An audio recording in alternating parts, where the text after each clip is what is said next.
Bentrovati a voi la linea. In apertura le novità legate al Green Pass. C'è preoccupazione tra i ristoratori visto l'obbligo della certificazione verde per chi vuole consumare al chiuso. La categoria teme una perdita di clientela, in particolare per quanto riguarda le famiglie con bambini e anche le grandi comitive. Green Pass obbligatorio per accedere al ristorante al chiuso, anche al bar, una novità che viene accolta dalla categoria con alcune perplessità. Siamo in compagnia di Pier Dalmas, referente dei ristoratori per Ascom Confcommercio Pordenone. Insomma, questo ulteriore obbligo dal 6 agosto, come lo vivete? Per noi, per la nostra categoria, è praticamente un obbligo fortemente discriminante, perché ancora ci troviamo come categoria ad essere penalizzati. Abbiamo già dato, stiamo dando e ci penalizzano ancora, perché questa mossa decisa dal governo fa sì che probabilmente ci sarà perdita di clientela e poi una situazione di difficile gestione, perché chi controlla chi ha il Green Pass, che già prima controlli non ce n'erano. Noi non siamo dei tutori preposti al controllo di questa situazione, e poi come categoria comunque spingevamo, eravamo anche disposti ad avere questo tipo di onere, però chiedevamo che il Green Pass venisse esteso a tante altre attività commerciali, dai centri commerciali, dai supermercati. Non siamo solo noi i centri di abbigliamento, secondo me anche chi va in una ferramenta, con tutto rispetto per le ferramente, deve avere il Green Pass. Non possiamo sempre essere noi come categoria, bar e ristoranti, essere definiti gli untori. E poi il grosso aspetto discriminante, i posti che lavorano con le famiglie, che non vogliono far vaccinare i ragazzi, ovviamente non usciranno certo per andare a cena o andare in pizzeria. Le compagnie, se c'è qualcuno contrario alla vaccinazione, non usciranno certo per venire a cena. Ci troviamo in una situazione veramente, secondo noi, discriminante ulteriormente, dopo tutti gli sforzi fatti anche economici, di investimento per quanto riguarda la tutela non solo nostra ma di tutta la clientela che viene al ristorante. Adesso sembra che ci siano anche dei marchingegni digitali che probabilmente noi come categoria dovremmo investire ancora a livello economico per appunto la lettura di questo Green Pass. Sul fronte del personale sono arrivate indicazioni per quanto riguarda l'obbligo di vaccinare camerieri, cuochi e quant'altro? Allora, le nostre, diciamo, parti sindacali stanno verificando questo aspetto. Sembra che non ci sia l'obbligo da parte del titolare e del lavoratore dipendente di avere il Green Pass. Però ci potrebbe essere il paradosso che un cliente viene da me e mi dice ok, ti faccio vedere il mio Green Pass, ma per mia sicurezza e tutela tu in qualche maniera dovresti farmi vedere il tuo e quello dei tuoi lavoratori. Comunque gli emendamenti mandati fuori dal governo ieri sera parlano di cliente, non parlano di lavoratore dipendente o gestore, però le nostre, tra virgolette, associazioni di categoria stanno verificando questo tipo di aspetto. C'è tanta incertezza e tante situazioni che dobbiamo verificare, non è ben chiaro quel tipo di provvedimento. C'è preoccupazione e anche scoramento oppure tra i titolari delle palestre. Green Pass obbligatorio anche per entrare nelle palestre. Siamo in compagnia di Mario Bolognesi, titolare dell'Askesis Fitness di Fontana Fredda. Insomma, una novità che come accogliete? Ma stiamo tornando appunto a capo, restrizioni su restrizioni. Chi non ha il Green Pass, che magari ha anche fatto i vaccini e ancora non ce l'ha, non lo posso far entrare. Qua continuano a metterci in ginocchio senza rimborsare una lira di danni che stanno creando. Qua creeranno un domino che verrà sempre più grande, perché la gente, chi ha paura non verrà più. Mi hai messo limitazioni su tutto, sui clienti, sulla capienza, sui disinfettanti, gel, sanificazione, e siamo tornati punto a capo. Campionati europei aperti al mondo dove la gente si ammassava e nessuno è intervenuto. Finiti i campionati torniamo a chiudere tutto? Come potreste gestire questa cosa del Green Pass? Poi servirebbe anche un controllo per gli accessi. Sì, ancora non è chiara come verrà gestita questa cosa, perché io non posso mettermi certo all'ingresso, fermare tutti a controllare il Green Pass, o devo prendere una persona in più che stia qui a controllare. La gestione, queste regole qui veramente sono assurde e inconcepibili, gestite malissimo, non male, malissimo, anche perché ritengo che una persona che ha paura di uscire, ha paura del virus, sicuramente non viene in palestra anche con Green Pass. Per quanto riguarda le limitazioni, già voi lavorate con delle limitazioni per l'accesso delle persone.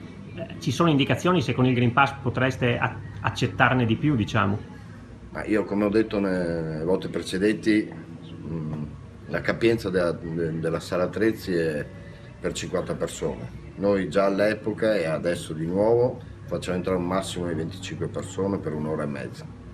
Per cui se devo ridurre ancora la capienza, tanto vale che resto chiuso, anche perché, ripeto, sarò monotono, ma lo Stato qua a livello economico non ci sta dando un aiuto.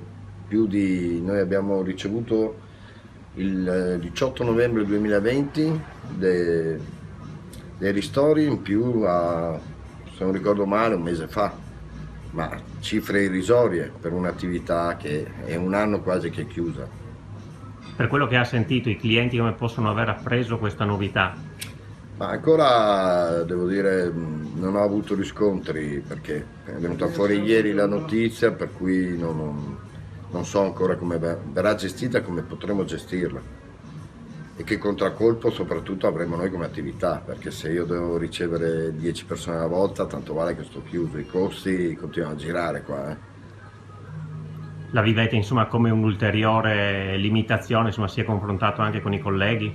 Ma adesso in mattinata devo sentirmi con Julia Dorian Gray, che ha la palestra a Treviso, che ci eravamo sentiti nelle precedenti chiusure. Vediamo come vogliamo gestire questa cosa e se finalmente magari esiste un fronte comune delle attività come la nostra che facciano sentire la loro voce e si facciano sentire, perché vorrei finirla.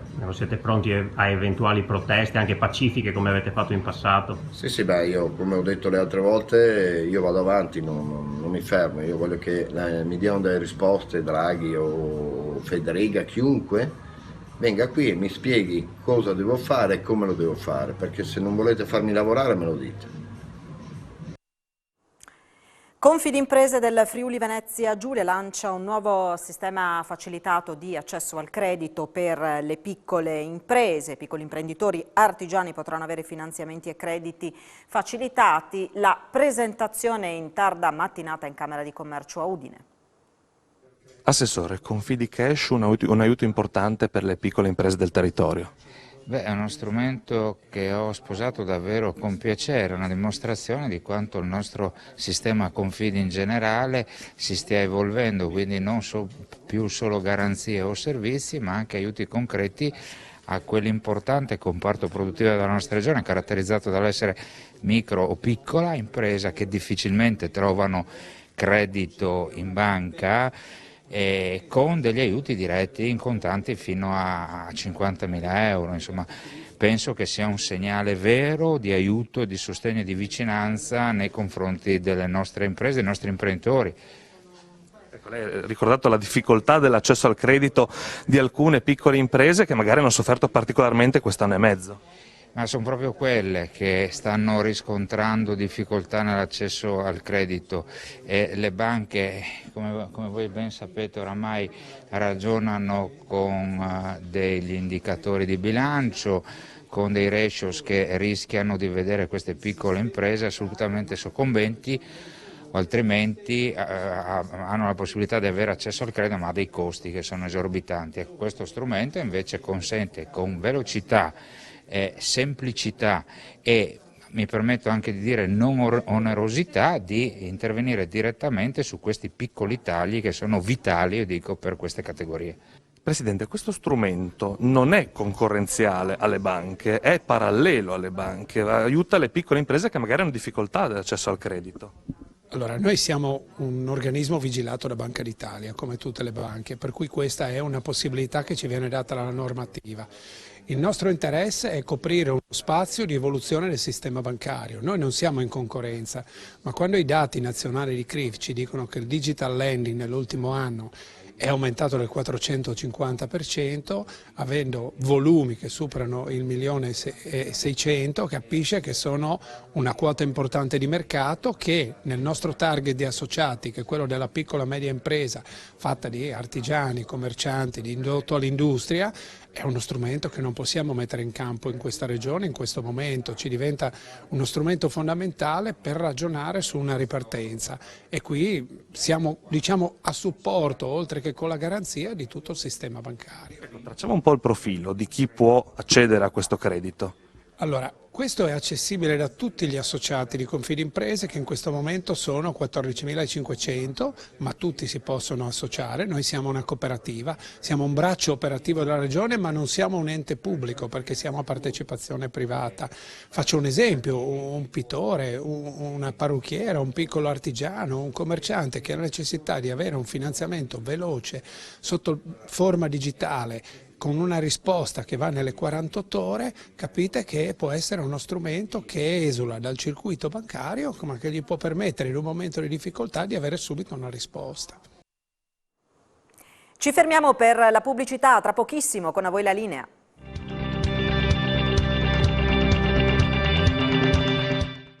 Di nuovo insieme con A voi la linea, a pochi giorni dalle sospensioni dei sanitari Novax, a Telefriuli parla un'infermiera non immunizzata che dice: non nego il Covid e non sono contraria ai vaccini, ma non accetto di sottopormi ad una terapia sperimentale e tanto più di perdere il lavoro per questo. Sentiamo la sua testimonianza raccolta in forma anonima come richiesto dalla stessa infermiera. In compagnia di un'operatrice sanitaria non vaccinata, residente nel Pordenonese, che lavora in una struttura sanitaria del Veneto. La prima domanda è: perché no al vaccino? Perché non avete deciso di non vaccinarvi contro il Covid? Sì, fondamentalmente questa è una terapia sperimentale sottoposta a monitoraggio addizionale, come si può anche trovare scritto in tutte le schede tecniche di questi farmaci, e dunque le garanzie rispetto agli effetti a medio e lungo termine ad oggi non ci sono, non sono chiare.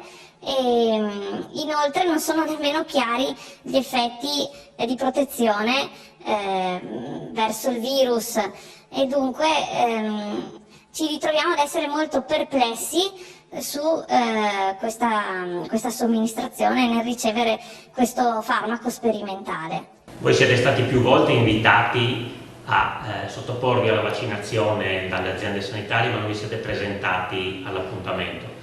Beh, non tutti, qualcuno sì, qualcuno no.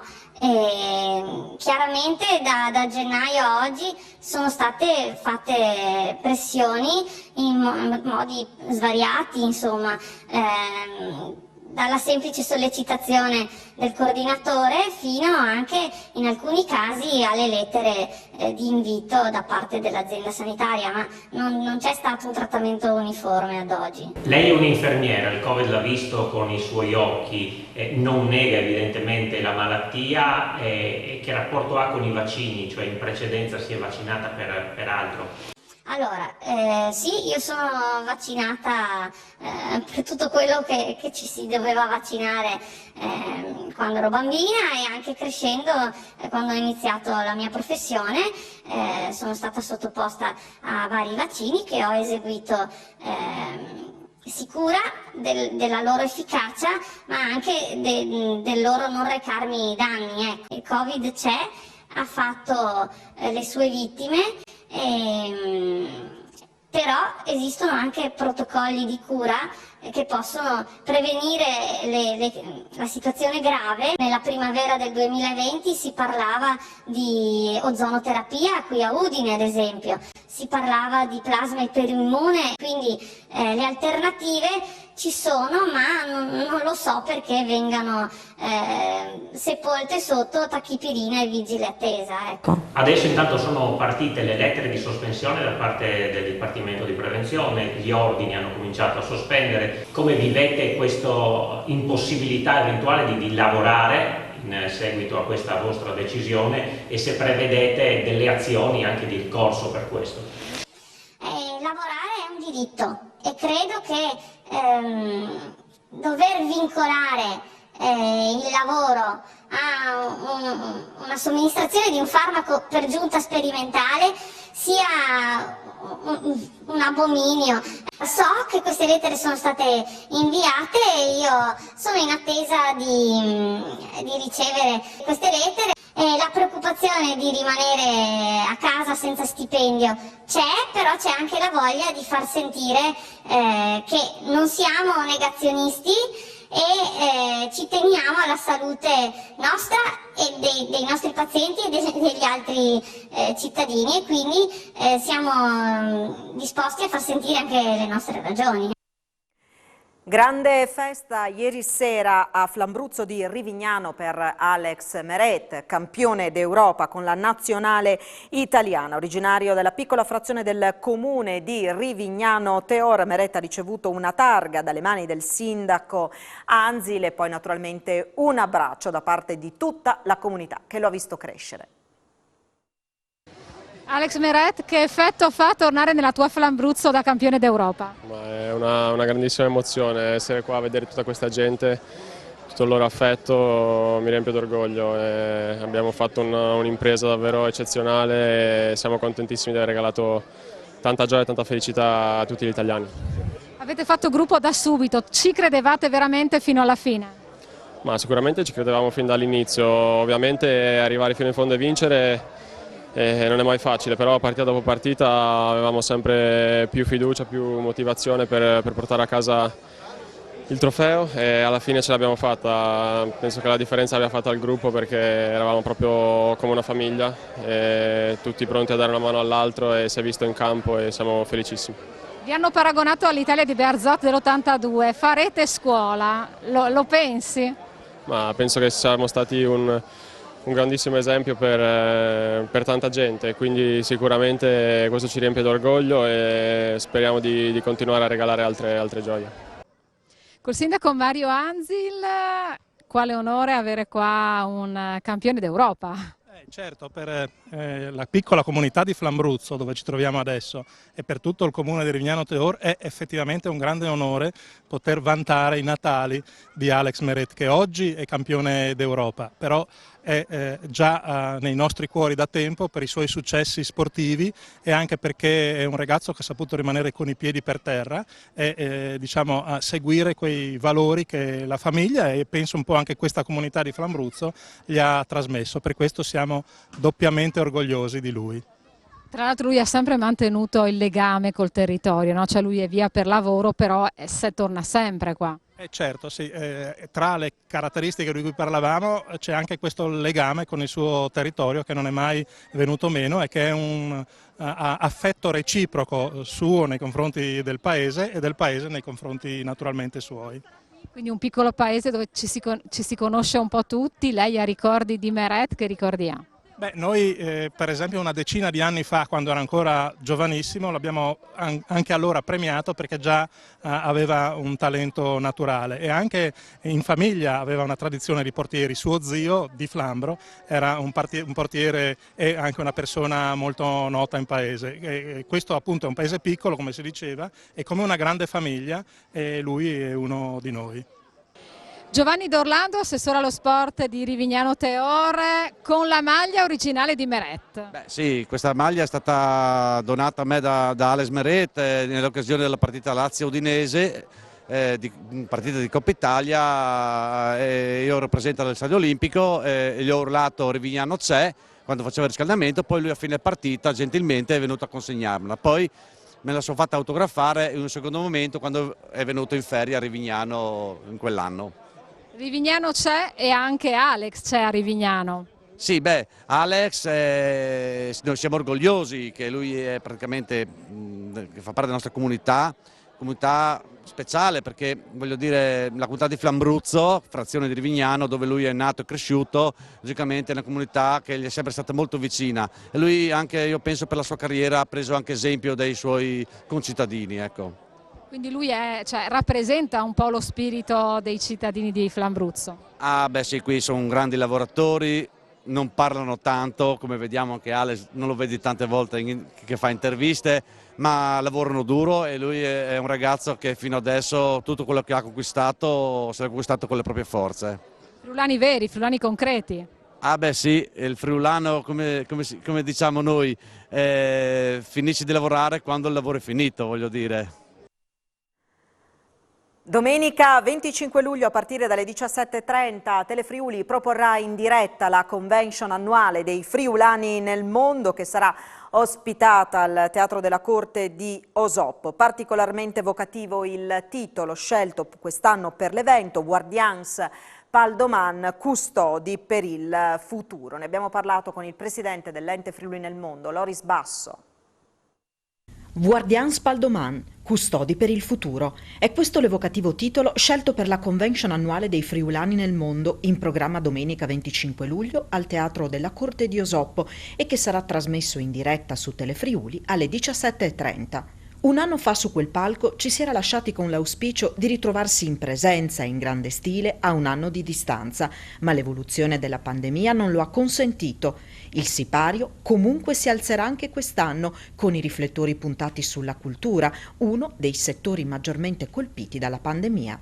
Si ricomincia da Osoppo, purtroppo l'anno scorso ci eravamo illusi di riproporre sempre da Osoppo, perché l'anno scorso lo abbiamo fatto tutto a distanza, collegati in rete. Quest'anno volevamo riproporre il tradizionale convegno con la presenza di tantissimi friulani. Sarà una via di mezzo purtroppo, perché la pandemia purtroppo continua, e quindi abbiamo cercato di fare una parte in presenza per il numero che il teatro può ospitare e ovviamente gran parte in rete. La premessa è il concerto che abbiamo fatto a Tokyo, ma il titolo di quest'anno si ricalca un attimino quelli che sono stati i settori che più sono stati colpiti da questa pandemia, che è il settore culturale. Ecco, lo abbiamo voluto fare in teatro, perché la cultura è questo settore che è stato più colpito, quindi troveremo un messaggio particolare rivolto alla cultura, alle tradizioni culturali, come dicevo, ma soprattutto alla rivisitazione della memoria filmica con le nuove tecnologie, quindi i filmati della vecchia migrazione, curati e riproposti da Garlatti Costa.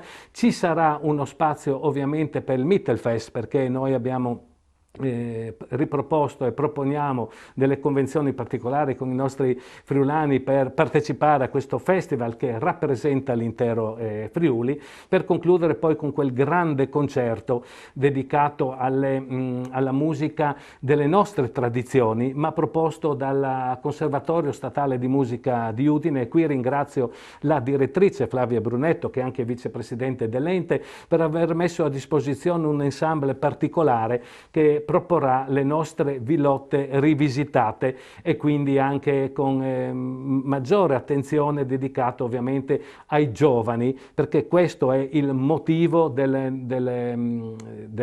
convention di quest'anno, perché anche il titolo è un titolo particolare, Guardians Paldoman, custodi per il futuro, perché noi come Ente Friuli nel Mondo siamo i custodi dei valori identitari, delle radici, della tradizione, della cultura, ma per dedicarlo ai giovani, al futuro della nostra patria. Il sipario si alzerà al Teatro della Corte di Osoppo alle 17:30, una convention che sarà trasmessa in diretta su Telefriuli e che attraverso lo streaming raggiungerà tutti i friulani nel mondo. Non sarà un abbraccio fisico, neanche quello di quest'anno, ma almeno virtualmente questo legame, insomma, si mantiene vivo e forte.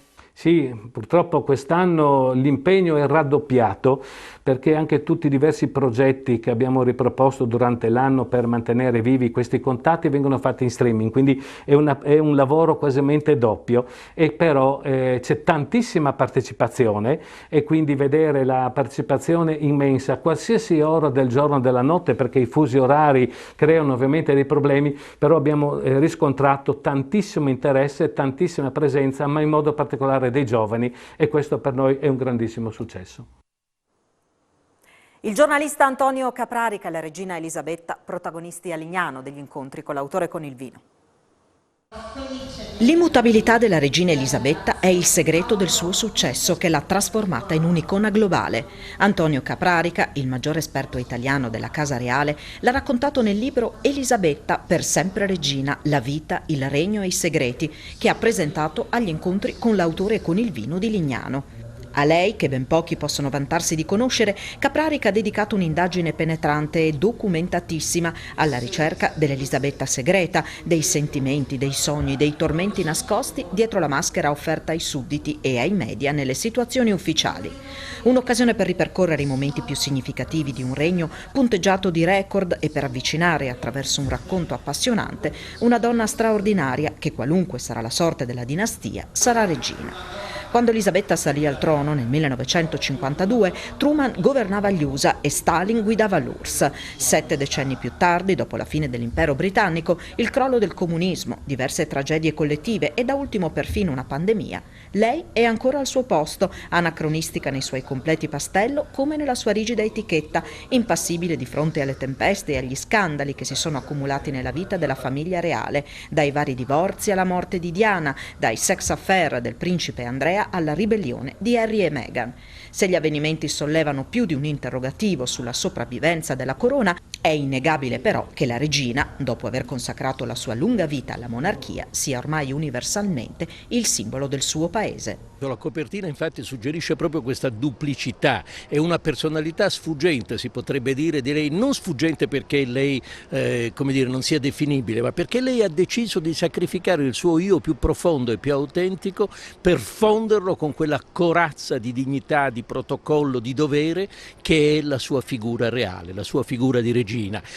Quando compì 80 anni il Times le dedicò un editoriale dicendo: Maestà, grazie perché in 54 anni di regno, allora adesso siamo ai 70, non ha mai lasciato che la maschera le scivolasse dal volto. Ecco, questa immutabilità di Elisabetta è il segreto del suo successo e ciò che l'ha trasformata in un'icona globale, non solo per gli inglesi ma anche per tutti noi.